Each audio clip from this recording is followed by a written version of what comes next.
नमस्कार, विंध्या टाइम्स में आपका स्वागत है। प्रदेश की 4 बड़ी खबरों के साथ आपके बीच हाजिर हुए हैं। सबसे पहले मध्य प्रदेश की बड़ी खबर। मुख्यमंत्री शिवराज सिंह चौहान जब उज्जैन और इंदौर के दौरे पर थे तो उन्होंने संकेत दिए थे कि मध्य प्रदेश में अनलॉक की प्रक्रिया शुरू की जाएगी। धीरे धीरे कर मध्य प्रदेश में अनलॉक किया जाएगा। इंदौर कलेक्टर ने अब साफ किया है कि पहले किराना दुकानें, फिर कंस्ट्रक्शन और थोक कारोबार, उसके बाद रेस्टोरेंट को मिलेगी टेक अवे की सुविधा। ये साफ तौर पर कलेक्टर ने संकेत दिए हैं। उसके पहले उन्होंने सख्त लॉकडाउन की बात की है, 10 दिन का सख्त लॉकडाउन। उसके बाद इशारा किया है कि अनलॉक की प्रक्रिया की ओर बढ़ा जाएगा। अभी 7 से 8 दिन के लिए दुकानों को भी बंद किया जाएगा। इसके बाद 1 जून से खोला जाएगा। शुरुआत में हो सकता है पहले की तरह समय 12 बजे तक का किया जाए।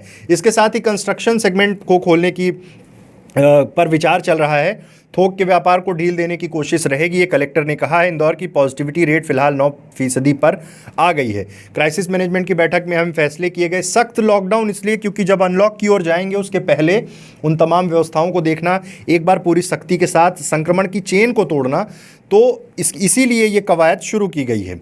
और ये भी कहा है कि 30 मई के बाद भी यदि किसी एरिया में संक्रमण ज़्यादा होता है तो उस एरिया को सील कर दिया जाएगा, क्योंकि अब जब अनलॉक के फेस में जाएंगे तो जहां अगर केसेस हैं उन चीज़ों को एक बार सील किया जाएगा, क्योंकि फिर खतरा ज़्यादा रहेगा। अगर कोई भी संक्रमित निकल पाता है या फिर कहीं बाज़ारों में निकलता है तो फिर दिक्कत हो जाएगी।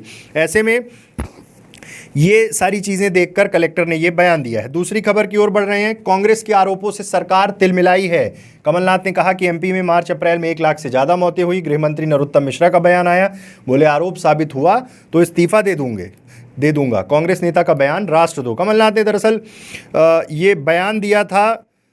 उन्होंने दावा किया कि कोरोना से हो रही मौतों के आंकड़े शिवराज सरकार छुपा रही है।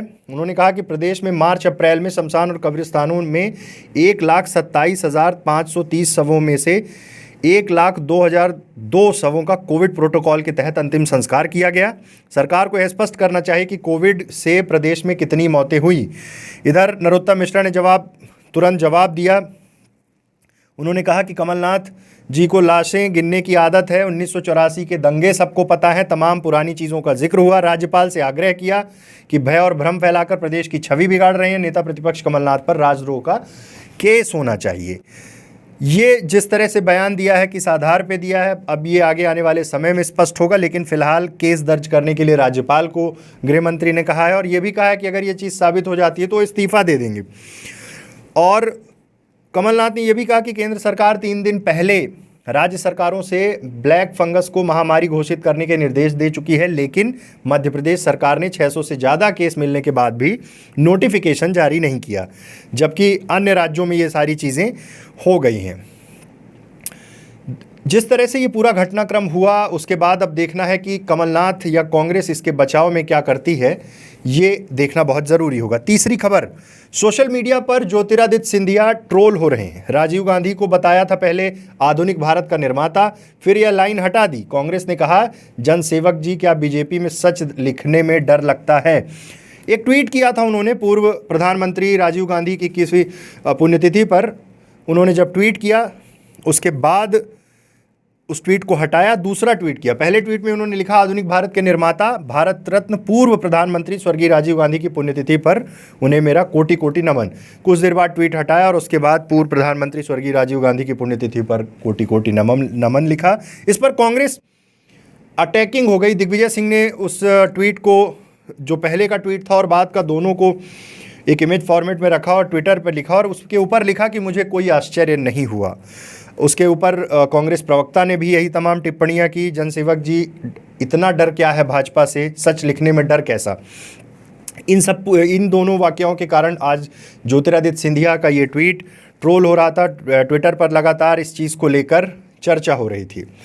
इंदौर में जब सख्ती की बात हो रही है, क्योंकि केसेस इंदौर में अभी भी बहुत ज़्यादा निकल कर सामने आ रहे हैं, सीएम की समीक्षा के बाद कलेक्टर ने सख्त लॉकडाउन लगाया, तो कैलाश विजयवर्गीय बीजेपी के राष्ट्रीय महासचिव ने कहा कि ज़रूरत क्या है ऐसे तानाशाही फैसले की। पार्टी के अंदर ही 2 मत हो जाते हैं। कलेक्टर मनीष सिंह का तर्क था कि 1 जून से लंबे समय के लिए शहर खोलना है तो अभी सख्ती जरूरी है, संक्रमण की चैन तोड़ना है। लेकिन उसके बाद ये पॉलिटिक्स, प्रशासन और पॉलिटिक्स आमने सामने है। गुरुवार को कोरोना समीक्षा के बाद जैसे ही मुख्यमंत्री शिवराज सिंह चौहान भोपाल लौटे, कुछ देर बाद सख्त लॉकडाउन का आदेश प्रशासन ने जारी कर दिया।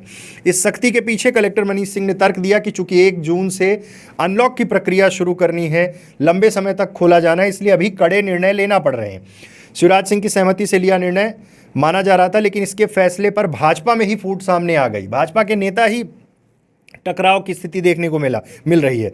इस निर्णय पर भाजपा के महासचिव कैलाश विवर्गीय ने असहमति जताते हुए कहा कि आखिर क्या ज़रूरत है एक अलोकतांत्रिक और तानाशाही भरे निर्णय की। पुनर्विचार की मांग की।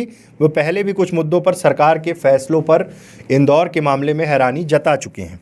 ट्वीट किया कि आखिर क्या ज़रूरत है एक अलोकतांत्रिक और तानाशाही भरे निर्णय की, इंदौर जैसे अनुशासित शहर पर थोपने की। ये निर्णय, वो उनका मानना है कि जो ये सख्त लॉकडाउन है, अनलॉक के पहले की जो प्रक्रिया है, इसकी ज़रूरत नहीं है।